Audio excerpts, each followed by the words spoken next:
voy a poder charlar un poco sobre los conceptos que ya han estado viendo. Vamos a principalmente a comentar un poco de teoría. No es que en nuestra empresa estemos haciendo esto, nos gustaría, de hecho estamos en el objetivo, pero actualmente lo que estoy tratando es de mostrar un poco qué es lo que ha pasado en los últimos tiempos con las aplicaciones y cómo QA tiene que un poco ir ajustándose. Un poco la introducción ya la comentaron, tengo que actualizarla porque dicen cosas que ya hace mucho que he hecho y no me acuerdo.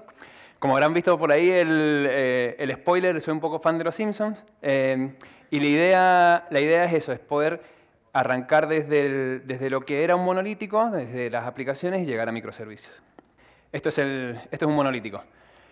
El elefante es porque básicamente una aplicación monolítica hace que cada vez que nosotros querramos salir a producción, como estuvimos escuchando, necesitamos salir con todo en conjunto. No podemos crear una nueva versión de nuestra aplicación si no creamos todo un elefante. Y para poder testear el elefante, como por ahí recuerdo alguna profesora nos dijo en la facultad, se prueba de a pequeñas partes. Entonces la base de todo tiene que ser siempre la prueba de unidad, ¿sí? Lo más chico. Como QA, por ahí nosotros no estamos escribiendo ni pensando en pruebas de unidad, es un trabajo bastante de desarrolladores, pero sí lo que nos importa a nosotros es saber qué es lo que está testeando. ¿Por qué? Porque se prueban el escenario simple. Cuando un desarrollador crea su prueba de unidad, dice, yo voy a crear un test para que mi función haga lo que tiene que hacer, ¿sí? Pero luego esa función, a integrarse con el resto, necesitamos otro tipo de test. Necesitamos un test que ya empiece a integrarse nuestro componente con el resto. Todo depende de cómo el monolítico está armado, pero por ahí se han escuchado un poco de las nuevas implementaciones de frontend con su servidor y su cliente, como React, Angular y demás. Necesitan estar conectados. Necesito hacer una prueba para que, por más que sea un frontend, como veíamos en los otros ejemplos, el error, ¿sí?, que salga en la UI sea porque realmente ejecutamos una acción y la UI reaccione a eso. Entonces necesitamos crear pruebas a nivel de servicio, ¿sí?, para luego finalmente crear pruebas puntualmente de UI, como estuvimos viendo accesibilidad, como estuvimos viendo usabilidad, como estuvimos viendo los chicos que estaban presentando las pruebas de automatización, son todas pruebas de frontend. ¿Por qué están arriba? Están arriba porque generalmente las pruebas de UI necesitan primeramente todo, el elefante, todo nuestro monolítico deployado, funcionando, y recién en ese punto vamos a poder corroborar si la prueba mínima de unidad que estuvo hecha abajo tiene sentido, si funciona y si se integra bien con el resto. Están en la cima y mientras más arriba estén las pruebas de unidad, de las pruebas definidas, significa que van a haber menor cantidad de ellas, y es lo ideal. No necesitamos crear muchas de esas pruebas. Como mostraron los chicos, crear esas pruebas requiere un gran framework. Entonces, crear una prueba requiere mucho más tiempo y tiene mucho más costo. Mientras que las pruebas de abajo, que son más bien de desarrolladores, son las pruebas que van a ser mucho más rápidas, que van a ayudar a verificar el código rápido. Pero, volviendo al tema del release, de poder sacar nuestro elefante a producción, llega un punto donde ya el elefante es tan grande que cuesta realmente decir, bueno, necesitamos una nueva versión, ¿cómo hacemos para generar todo este set de pruebas para asegurarnos que todo este lado esté bien? Entonces, la implementación, la evolución fue, bueno, cortemos el elefante en pedazos. Hagamos, en vez de todo un solo monolítico, creemos pequeños servicios. Y eso hizo, obviamente, que, si bien no nos pudimos despegar del elefante, ya sea más chico y podamos tener pequeños servicios trabajando. Por ejemplo, si mi funcionalidad principal son pagos, los pagos también tienen asociado un movimiento contable, un recibo, un stock que obviamente se va a modificar por el pago que estoy recibiendo o que estoy emitiendo. Entonces ahora tengamos, por un lado, los servicios para manejar la contabilidad, por otro lado, para manejar los recibos y así sucesivamente. Nuestro core, nuestra parte principal sigue siendo los pagos. Obviamente tuvimos que cambiar un poco la estructura de qué tipo de test podemos hacer. En relación a lo de recién, si ven, el color es a propósito, en el caso del amarillo, en el caso del medio, porque todo ese tipo de pruebas apuntan principalmente a lo que antes era la prueba de servicios. Ahora bien, la forma de comunicarse entre todos ellos, nosotros al final del día tenemos que seguir alimentando todos los demás servicios. Entonces necesitamos crear pruebas y probar cómo se comunican entre ellos, ¿sí? Probar cómo el servicio de recibo realmente funciona cuando se ejecuta un pago. Entonces, generamos nuevas pruebas. Generamos pruebas de API, generamos pruebas de integración y generamos pruebas de componente. Quisiera reservar eso para el siguiente ejemplo, para explicarlos bien, pero básicamente lo que estamos probando es cómo nuestros nuevos servicios interactúan con los otros, interactúan entre sí, qué resultados nos dan, bajo qué condiciones esos servicios nos dan un mensaje de éxito, un mensaje de error. Y una de las cosas complejas en este escenario es que, al igual que en la imagen, necesitamos que todos los servicios estén ejecutándose, ¿sí? Entonces, para realizar pruebas de integración necesitamos ambos servicios ejecutándose, pero a diferencia de la imagen del elefante, ya no necesitamos todo el resto. Solo necesitamos estos dos para estar seguros que, como interactúen, cualquiera sea la interacción que tengan, es exitosa, dependiendo, como siempre, del tipo de test que queremos hacer. Pero ¿qué pasó? Nuestros dominios, el recibo, la factura, el stock, se hicieron cada vez más y más específicos. ¿Por qué? Porque el desarrollo trataba de que nuestra aplicación evolucionara, pudiéramos salir a producción más seguido. Con este modelo hemos ganado mucho en relación al anterior, pero necesitamos evolucionar más rápido, ¿sí? Porque si yo quiero, por ejemplo, un ejemplo bastante común es, no sé si se habrán dado cuenta, el search de Facebook fue cambiando durante muchas veces. Antes podías buscar personas, podías agregar filtros, después lo sacaron, después ponías un nombre y automáticamente te buscaba personas, lugares, etc. Esos cambios solamente en el search no deberían afectar al resto de la aplicación. ¿Por qué? Porque el search en sí es todo un módulo, toda una lógica que tiene que funcionar y que la gente que esté trabajando en el search pueda deployar a producción cuando sea necesario. Entonces empezaron a acercarse un poco a micro o servicios. Voy a aprovechar que no hay un desarrollador, espero, para poder decir indiferentemente microservicios o servicios. Si vamos a la teoría hay una gran diferencia que no viene al caso. Entonces, cuando teníamos microservicios, ahora ¿cuál es la diferencia? Cada uno de nuestros microservicios pueden hacer las cosas de la forma que ellos quieran, ¿sí? Si bien el objetivo final obviamente es que nuestra aplicación siga funcionando, cada microservicio específico tiene que ser autónomo, tiene que poder mantenerse solo, tiene que, si el servicio se cae, no tiene que afectar al resto de la aplicación y principalmente tiene que manejar su propia data, su propia información en forma autónoma. Obviamente, con toda esta modificación de cómo está la arquitectura de nuestra aplicación, las pruebas también deberían modificarse. Y acá sí voy a ser un poquito más detallista en cada una de las pruebas para que vayamos teniendo en cuenta qué significa y cómo se ven. Si ustedes habrán visto, en ninguna de las tres pirámides está el hecho de el testing manual. El testing manual siempre está allá arriba, en la punta de la pirámide. El testing exploratorio, en el caso de servicios, si bien es chiquito, es importante porque va a ser la única oportunidad que tiene nuestro servicio de ser probado conjunto a otros. Pero tiene que dejar de ser una de las cosas más usadas porque en realidad podemos tener un servicio que tenga realmente información para mostrar o puede ser un servicio que corra procesos tan internos que no hay forma de probarlo a través de una UI. O las pruebas serán 1 o 2. Entonces, lo que es exploratorio y lo que es end-to-end testing terminan siendo una capa cada vez más delgada mientras más nos movemos a microservicios, donde la capa de unit tiene que ser importante, la capa de integración de nuestro microservicio con los otros tiene que estar probando, y ya les voy a decir un par de cositas más sobre eso. La prueba de componentes, en este caso va a ser nuestro servicio, nuestro microservicio, y una prueba de contratos sobre cómo me interactúo con los demás. En particular, un microservicio se ve de esta forma. Esta sería una especie de radiografía, media fea. Donde en la punta, nuestro servicio es cómo expone al usuario final qué recursos públicos tiene. Imagínense que pueden llegar a ser documentos, imagínense que pueden llegar a ser algo FTP, lo que sea que nuestro microservicio haga, cómo accede al público. Internamente, y toda la parte azul, es la lógica, el corazón propio del microservicio. ¿Qué es lo que hace? ¿Cómo?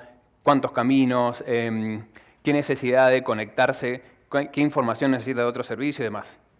La capa roja es la forma de llegar a los otros microservicios dentro de nuestro sistema, ¿sí? A través de ya sea que utilicemos HTTP, ya sea que utilicemos alguna implementación propia, se me fue el otro, ya sea que utilicemos, por ejemplo, comunicación a través de JSONs, lo que sea que está definido, el cliente y la primera capa de conexión es básicamente la cara de nuestro microservicio. Para luego, internamente, toda la parte marrón es dónde guardar la información y cómo. Como verán ahí en el ejemplo, hay dos tipos de memoria. No es necesario que un microservicio tenga dos tipos de memoria. De hecho, no es necesario que cada microservicio esté definido de esta forma, sino que es más o menos una forma genérica de implementarlo. Y la idea está sacada para aquellos que quieran leer un poquito de Martin Fowler. Él escribió básicamente en lo que yo me basaba en esta charla, y es cómo se prueban los microservicios. Entre un montón de artículos que tiene, hay uno muy bueno que define esto como microservicio. Entonces, ¿dónde van a caer las pruebas de unidad? Hoy las pruebas de unidad, como vieron antes, eran la esencia del elefante en la primera parte. Luego, dependiendo de cada servicio implementaba las pruebas de unidad. En microservicios, las pruebas de unidad se tienen que implementar en cada uno de esos puntos, donde lo que estamos haciendo es probar que, ya sea la lógica, el core del microservicio, la conexión, la posible conexión con los demás servicios o la posible conexión con el mundo exterior funcione. A modo de unidad, yo no debería conocer en gateways o en public resources con quién estoy hablando. Tengo que saber que mi servicio realmente puede hablar con cualquier agente externo, y si cualquier agente externo quiere ejecutar alguna tarea interna, yo puedo responder de la forma correcta. Pero luego necesitamos también integrarnos, ¿sí? Nuestra aplicación, al dividirla en microservicios, va a llegar a un punto donde vamos a tener que necesitar integrarnos con lo demás. Vamos a necesitar integrar nuestra parte interna con nuestros datos, con nuestra base de datos. Una de los grandes requerimientos sobre microservicios es que básicamente yo pueda manejar mis propios datos. Yo tengo que ser owner de mi propio, perdón, se me meten las palabras en inglés en el medio, tengo que ser owner de mi propia información. Entonces, la base de datos externa la tendría que poder probar, y son con pruebas de integración. Estoy integrando mi servicio con el agente externo, ¿sí? Sí, esto es la definición de integración que quería mostrarle y que quería contarle recién en la vista anterior. Por más que en la vista anterior estemos hablando de un servicio de nuestro core o nuestro elefante, ya dividido en servicios, las pruebas de integración siempre tienen que apuntar a esto, a ver cómo yo me integro con los demás. Pero hay un pequeño hack acá y hay una pequeña problemática, que es esa prueba de integración que hacemos con el mundo exterior está empezando a ser inútil, ¿sí?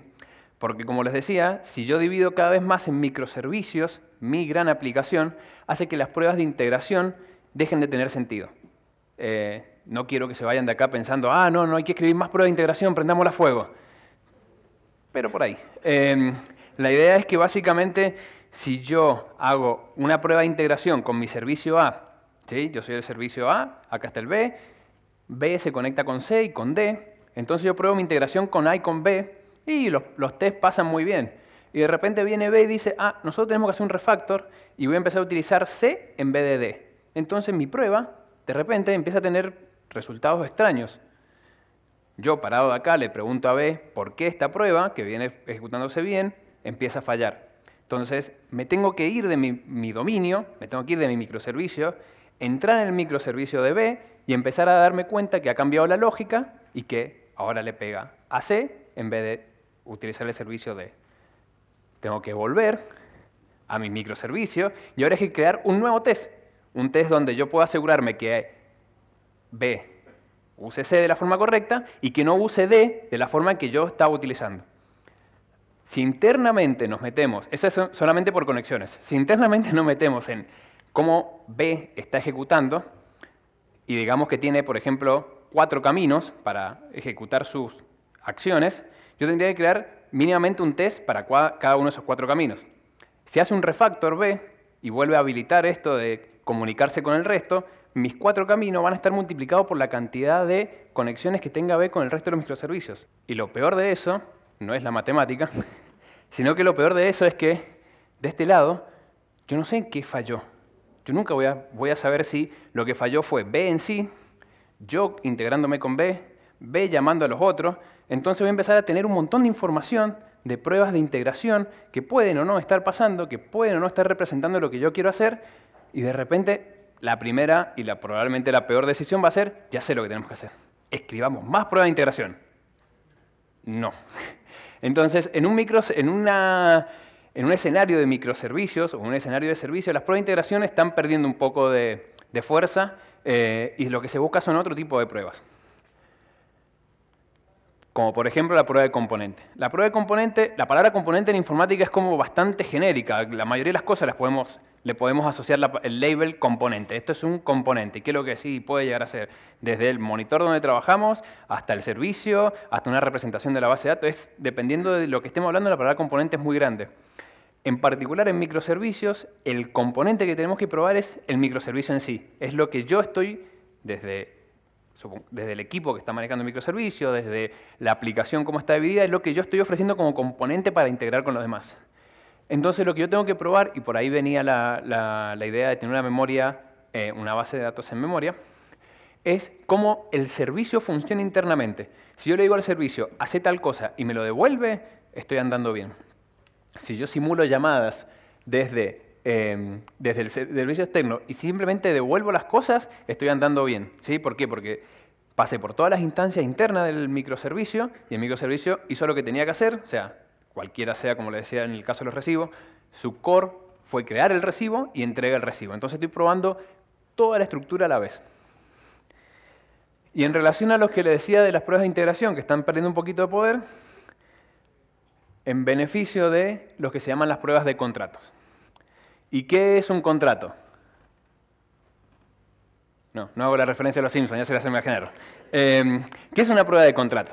Cuando veíamos recién las pruebas de API por ahí han quedado un poquito, no relegada, pero enfocada más en las pruebas de contrato. Una prueba de contrato es cuando yo tengo que hablar con mi servicio externo expone, justamente como en la API, una cantidad de endpoints con sus responses, con sus requests, todo bien detallado, bien bonito, porque es básicamente, espero, como toda documentación de API tiene que existir. Entonces, si yo tengo que hablar con mi servicio externo B y digo, bueno, yo no uso todos tus 10 endpoints, yo solamente uso 2, porque es la lógica que tenemos implementada, yo lo que voy a hacer en una prueba de contrato es decir, bueno, tus dos servicios, tus dos endpoints, perdón, que yo uso, me voy a traer una copia fiel de ellos, ¿sí? Entonces voy a tener una especie de mock y voy a decir, en vez de estar levantando siempre el servicio y preguntándole al servicio cuál es el resultado de estos dos endpoints, que son los que yo uso, me traigo una copia local y pruebo todo el tiempo de que yo no estoy rompiendo al otro servicio y que el otro servicio, cada vez que se actualiza, no me rompe a mí. Básicamente un contrato, una firma por cada método. Lo bueno de esto es que son pruebas rápidas, rozan la velocidad en los unit tests, rozan el costo de los unit tests, y por eso se está tratando de trabajar un poco en implementar esta idea de que lo que sea tu servicio, que exponga tu API, es tu contrato, y cada servicio con el cual vos interactúas solamente va a probar los endpoints con los que te utiliza y no toda la API. Por eso decía que los testing de API van quedando un poquito de costado. Y esto más o menos es cómo se vería todos los microservicios testeados. Pero les había mostrado en la pirámide que teníamos en el tope de todo dos tipos de pruebas más, que son las end-to-end y los exploratorios. End-to-end, como estarán pensando, obviamente, es cuando todos los microservicios están interactuando juntos para un fin común, que es algún requerimiento de usuario. Por favor, no creen test de aceptación, test de end-to-end, solamente para levantar un pop-up y asegurarse que los botones aparezcan. Los end-to-end son escenarios, como dice la palabra, desde el principio a fin de una funcionalidad que le da valor al usuario, ¿sí? Si tengo que crear un recibo, no recuerdo bien cuál era el ejemplo que estaban dando los chicos con el carrito de compra, no me acuerdo quién de los speakers lo dio, pero si van a probar justamente las compras, el end-to-end tiene que ir a la compra, tiene que hacer la compra, tiene que terminar la compra y estar seguro que lo que sea que salga en la página final se complete. Ese es un caso total de end-to-end. No una automatización que diga, pongo un ítem en el carrito. No tiene valor como les mostraba en la matriz, mientras más arriba están los tipos de prueba, más costosos son de crear, de mantener, y cuando sale un error todos dicen, no, arréglalo, yo no quiero saber nada con eso. Por último, los test de exploratorios, como les comenté, les spoileé un poquito, la idea de que nuestro microservicio pueda o no pueda estar generando realmente una UI o estar siendo llamada a través de interacciones, los exploratorios empiezan a tomar un valor un poquito más, más complejidad y empiezan a decrecer en cantidad. La complejidad va a venir dado en que los exploratorios hoy en día tienen que apuntar a encontrar los casos complejos en los cuales nuestra aplicación puede caer, ¿sí? ¿Qué pasa si agregué 10 cosas a mi carrito, eliminé 9, agregué de vuelta las otras 9 y solamente quiero sacarla una? Bueno, esos casos, edge cases, son los que deberían ser cubiertos por el testing exploratorio. Pero bueno, con todo esto, por ahí hemos estado viendo distintas cosas, entonces, ¿qué es lo que me parece a mí? Esto es un poco personal. ¿Cuáles serían nuestros próximos desafíos? ¿Cómo podemos nosotros evolucionar para, vamos a suponer que Homero evolucionó del mono, no sé, está complicado saber si evolucionó o no, ¿cómo podemos hacer para, qué cosas debemos ir mejorando nosotros como QA para poder, enfrentar si el día de mañana todas las aplicaciones con las que trabajamos están en microservicios? Como les fui comentando, necesitamos empezar a aprender y a entender cuál es la diferencia entre un testing de API, cuál es la diferencia y poder defender qué es un test de integración. De vuelta, volviendo a lo de integración, no significa que realmente yo diga que los test de integración son malos. Cada uno puede crear su propio sentido, su definición, perdón. Y la idea es justamente esa, empezar a entender qué es lo que significa un test de performance, cuál es la diferencia, cómo hacemos para que en los casos de la prueba de contrato, cómo hacemos para moquear un servicio, como lo estuvimos viendo, qué significa, recién los chicos mostraron que era Jenkins, por qué la integración continua de nuestras pruebas van a asegurarme la calidad de que mi microservicio cuando vaya a producción realmente esté bien, esté sano, esté listo para salir. Para eso es la parte de continuación, integración continua. Pero además también, al final del día, el QA siempre va a estar por ahí un poco más, también va a estar desarrollando todas las herramientas humanas, ¿sí? Porque al final lo que siempre va a pasar es que cuando encontremos un error vamos a tener que ir a decirle al desarrollador. Y todos sabemos que hay desarrolladores a los que le puedes decir, encontré este error tuyo, y hay otros desarrolladores que le puedes decir, hey, mira, te puedo hacer una reunión porque creo que si hice este clic puede que haya un error en tu código, cosa de que no se nos enoje. Entonces, todos esos skills en este tipo de microservicios hacen que, ¿cómo hago para saber realmente que el bug que encontré pertenece al equipo, al desarrollador de este microservicio y no realmente al otro? Bueno, la calidad de las pruebas nos va a ayudar en esos sentidos. Otra cosa que es bastante importante es que empecemos a aprender cómo está la arquitectura de los proyectos donde trabajamos, qué lenguajes usan, qué versiones usan, cuál es la última versión de ese lenguaje que salió, qué otra opción hay. Los chicos recién presentaron Cucumber, presentaron Selenium, en otras de las diapositivas vimos algo de Eggplant. Toda esa información, todas esas herramientas que están allá, que están afuera, lo ideal sería, primero, no las debería haber mencionado porque cada uno debería seguir su camino como más cree conveniente, pero apuntan a qué arquitectura de pruebas necesitamos tener para el proyecto que estamos haciendo, para la empresa donde estamos. Y algo que eventualmente no se ha ido todavía de las manos de QA, si bien hay toda una metodología detrás de los Ops, de los DevOps, todo ese rol, es el mundo de los releases.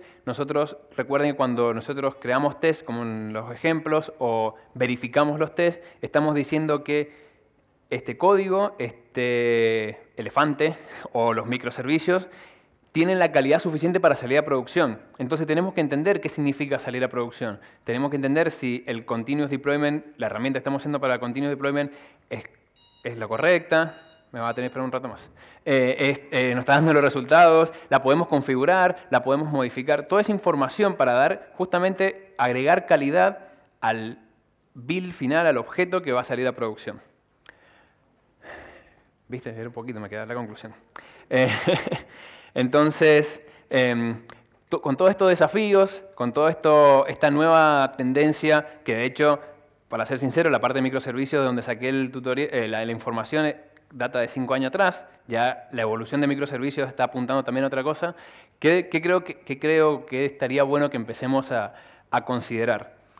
Tengamos en cuenta que si nuestras aplicaciones empiezan a dividirse de forma tal, vamos a necesitar tecnificar mucho el rol. Tener que no solamente quedarnos, como les mostraba en la pirámide, con el test funcional, con el test exploratorio, sino mejorarlos, ¿sí? No podemos quedarnos con que, bueno, si hago más o menos estos 2 o 3 clics, considero test exploratorio y encuentro un bug. No, tenemos que apuntar a cosas más complejas para solucionar, para encontrar casos extraños. Tenemos que estar ahí con los requerimientos. Necesitamos que, si vemos algo que por ahí a ustedes les ha interesado en las charlas de hoy, tener la habilidad de poder llevarlo a las empresas, llevarlos al proyecto. Básicamente, la idea sería, generemos esta cultura donde QA no es solamente crear test cases y correrlos, sino el valor que hay detrás de encontrar una prueba de datos, un set de datos que realmente nos dé la seguridad de que ese código está en buen estado para salir a producción. Así que, con todo esto, les dejo una última pregunta, que si más o menos han visto, la gran diferencia entre un test y un set de test es que un test va a servir siempre para la funcionalidad.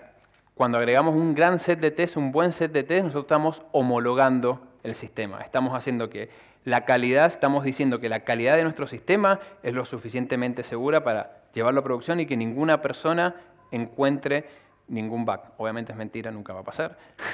Pero lo importante es que nosotros tengamos la conciencia de que estamos dándole a la versión actual de nuestro sistema un visto bueno y que puede ir a producción eventualmente. Creo que eso va por aquel lado. Gracias, chicos.